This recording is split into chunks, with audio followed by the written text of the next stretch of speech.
and see you there. Welcome to AP Psychology 101. Today we're here with former students Ariel Colleen, Janica Evans, and Cami Diaz.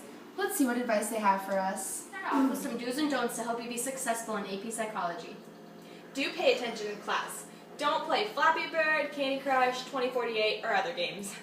Do your study guides. Don't save them for the night before. Do spread out your studying. Don't cram the night before the test. Read the textbook readings. You never know when there will be a summative quiz. Don't throw any of your packets out. You're going to need them all for the whole year. Do play the review games. It's a fun way to help you remember important things.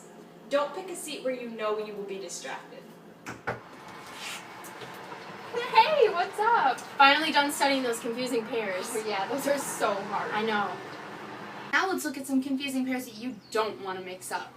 Retroactive and proactive interference. Retroactive means loss of new information, and proactive means loss of old information. The lateral hypothalamus and the ventromedial hypothalamus. The lateral stimulates hunger, whereas the ventromedial suppresses hunger. Implicit and explicit memory. Implicit memory is when you can remember things that you don't have to think about, like playing the piano or riding a bike, whereas explicit memory is when you remember things like facts you learned in school. Validity and reliability. Measuring validity is when you test to see if a test measures what it's supposed to, and reliability is when you see if the test will yield consistent results over time. The independent variable and dependent variable. The independent is the variable that is being tested and changed, whereas the dependent variable is the variable that is being measured. Retrograde amnesia and anterograde amnesia. Retrograde amnesia is when you forget old memories, where anterograde amnesia is when you can't make new memories. Reading is important if you want to do well in this class.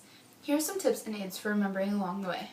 The spacing effect says that information is better retained when learned over a period of time rather than all at once. So when studying, it might be helpful to start a couple weeks ahead of time. Study a little bit each night, and when the test comes, you'll remember the information better. People use mnemonic devices as memory aids so they can help themselves remember. So if there's something you can't remember, use a helpful jingle or catchy phrase. Self-information means that you repeat the info many times to better remember it. So it might be helpful to write the information out a couple times or say it over and over in your head while studying. Helpful. We hope that you learned a lot from this informational PSA. Good luck! Do your study guides. Don't say them for the hour before. I was going so good. Study a little bit each night, and when the test comes, you'll remember the information better. Productions. Work it, make it, do it, makes us harder, better, faster, stronger. That don't kill me, can only make me stronger. I need you to hurry up now, cause I can't wait much longer. I know I got to be right now, cause I can't get much stronger. Man, I've been waiting all night now, that's how long I've been on ya.